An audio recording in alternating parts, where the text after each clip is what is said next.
Yo!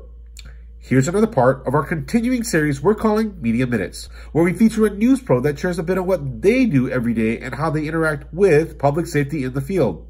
The intended audiences are public safety, public information officers, otherwise known as the PIO. Hey ho, disaster fans, I'm Kevin Sir, otherwise known as @rusnivek. This week we're teaching the PIO class in Ohio. I'm sitting next to Meg. Hi. So Meg's one of the reporters that I really like, and I like to work with her a lot in Cleveland. So Meg, can you tell us, what do you do? I am a morning reporter for Channel 5 in Cleveland. So I work the crazy hours that nobody wants to work, 2:30 a.m. to 10:30 a.m. And I've been doing that for 5 years now. That sounds terrible. It is terrible, but at the same time, there are some benefits. It's a little bit more fun in the morning, but you also get that spontaneous breaking news. So what you're saying is that news operates 24 hours? That's crazy. All the time. So in all this, when we talk to other reporters, we want to know if they're truly born for this job. Like, when they were a small kid, did they want to be a reporter? Did you want to be a reporter? Always. Seriously? Always. I'm always asking questions. I'm always being nosy, trying to find out more, always like digging. Yeah. Oh yeah. Definitely. So is it hard to get into the news business to be a reporter? Actually, I mean, it was simple for me. The college I chose, Kent State University, was amazing. And I got to do on-air things and reporting and anchoring as a sophomore in college. A lot of journalism schools don't let people go on air or on their student media until their junior or senior year. And I had way more than that. And honestly, if it weren't for the 4 years that I had there, I don't know if I would have started in Cleveland as young as I did. So was there one big moment as you started out that you wanted to be in the news? Was there one reporter that you really liked or a news story that you distinctly remember? We, for a project at Kent, we had to go and, of course, shadow people. And so I went to Youngstown, which is not like a huge busy news market. But I mean, I went to Cleveland too, but it was in Youngstown where we were on a scene of a fire, and I was like, wow, this is really cool. Like, they tell you everything and you get to do all this stuff. And it was then, and I was like, okay, this is really cool. I really want to do this. That was my sophomore year. And then the end of my sophomore year, I interned in Columbus, and I was actually one of the youngest interns and the first intern from Kent that they had. And they let me do everything. Stand-ups a million times, ask people questions in interviews. That's where I saw my first dead body. It was, I mean, that was like, at that point I was like, wow, this is real. This is cool. I want to do this. Excellent. That's really cool to hear the background, the story, and how you got kind of into the business. That's pretty cool. So since we're talking to a whole bunch of PIOs from across the country, I wanted to know from you as a reporter, what's one thing that you like about a PIO? I like a PIO who is easily accessible, who can talk to me like a normal human being. I know that we get caught up in this logistics of lingo and how to word it for people, but just break it down in layman's terms and tell me exactly what's going on, because the easier that person can tell me, the easier I can tell it to a viewer and make it something that everybody understands. And easily accessible is huge because of the morning hours that I work. A lot of you guys are sleeping, so I get it. Even if you're not available, having a backup person who is on that shift, who is on your third shift or first shift or whatever it may be, having another person until you're able to is huge. And even if it's like small information, hey, we'll have to wait until so-and-so gets in, but if you can give me something, if I'm transferred to a voicemail from dispatch, it does me no good. It does our viewers no good. Right. That's actually a really important point, making sure that our PIOs are accessible for everybody. So to that point, what's one trait of a PIO that you don't like or that you really hate about somebody? Like, what's one trait? One trait I don't like, getting angry with us for doing our jobs. We get it. You guys are doing your job, but we're doing our job by asking questions. So you may be annoyed that we're asking 5, 6, 7, 8 questions, but that's our job. And at the end of the day, we're trying to convey to our viewers this story or whatever happened. And so sometimes it takes 4, 5, 6 questions. So please just don't get angry at us for doing our jobs. Yeah, that's pretty tough. Emotions always play a huge part in all of our daily activities. So you folks are normal human beings. You likely get emotional off of our emotion, and we kind of have that weird feedback off each other. Yeah. That's never good. We want to have some good relationships versus adversarial kind of relationships. So these are all good points. One of the topics that we discuss constantly in all of these PIO classes are on the record and off the record. Is there a conversation that we can have off the record? I think, yes. I think it depends on what it is. I was telling to this class earlier today, I think that if you say something is off the record, most likely I'm going to ask, okay, when can I get this on the record? It is our job, obviously, to get information out, and sometimes TV stations are competitive when we like to get it out first before everyone else. So if you can kind of tell me, hey, I can let you know this is going to be on the record in 20 minutes, an hour, or tomorrow, you know, whatever the case may be, that helps. Or if you can't tell us on the record, who can?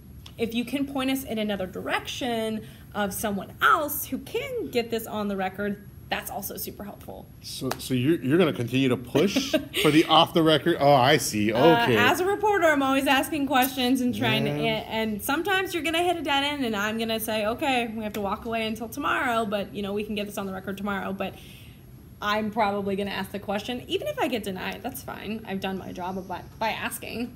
Yeah, that's a good point.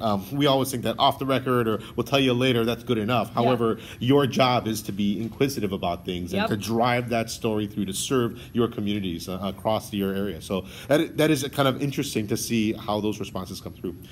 In all this, we oftentimes think that reporters are very robotic-like, and they don't care about anything. All they care about is the story, the clicks, all that other kind of stuff. Is that really true? Like, are you guys just robots that you just read things around? Tell me a little bit more. No. I have a very loud personality, and I constantly have to be checking myself and controlling that.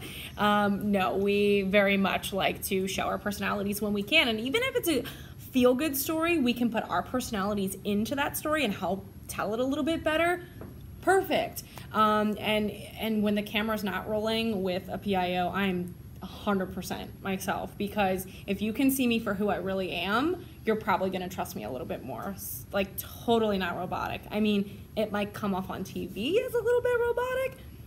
I'm not.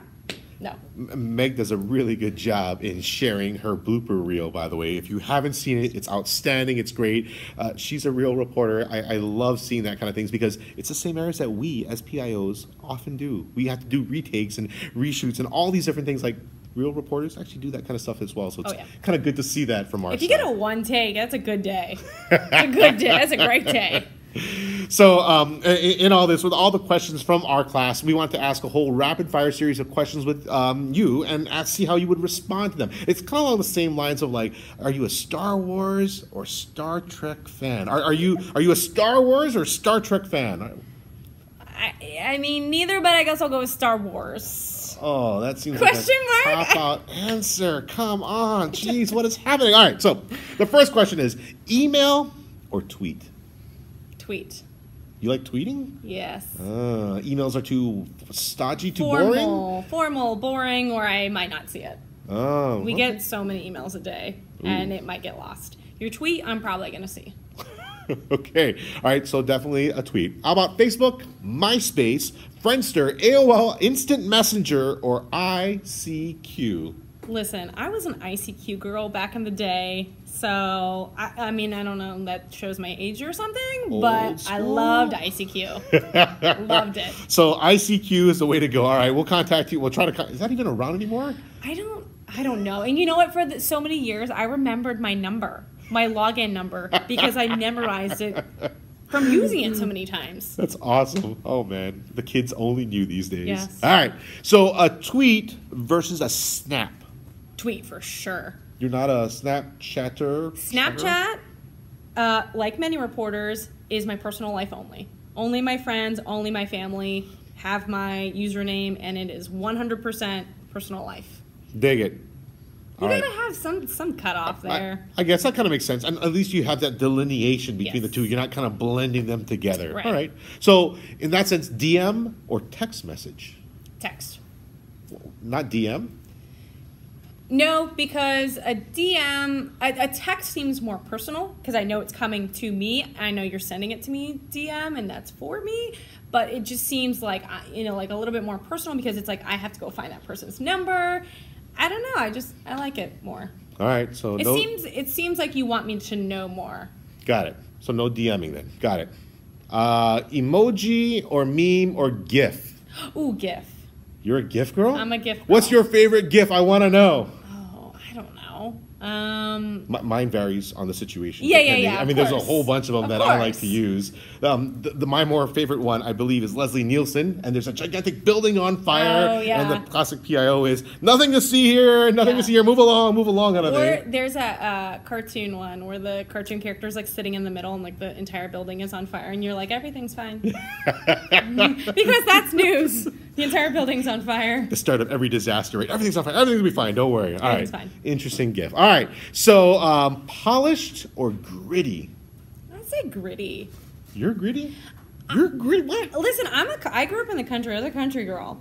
And I know I live in the city now, but I think news is a grind, and news is getting to the final product. Yes, it is polished, but getting there is not always pretty. Interesting. All right, cool. Beer 30 or wine o'clock? Wine o'clock. All right, cool. To kind of close this whole section out, we always want to throw it out to the social media side and ask you what your favorite hashtag is, because that's a pretty hot button topic these days, and hashtags are super important in social media. So what is your favorite hashtag? We just launched one for our station, so I have to go with that one. Oh, this is the work conversation. Hashtag GMCLE. Oh, GMCLE. Roger that. Because we're Good Morning Cleveland. I did. I know. You know what? The first time our manager sent it to us, I was like, wait, GMCLE? I get it. I get it now. Yeah. Any other favorite hashtags you want to add in, aside from the work one? I like dad jokes. I think they're hilarious. I got some good dad jokes, too. I like the hashtag just saying. Just saying? That's a pretty good one. Yeah. I mean, I feel like when I'm joking with people on Twitter, it's like the new LOL, if you add that. Kind of. Like, I'm joking with you. Yeah. Just saying. Just saying. I dig it.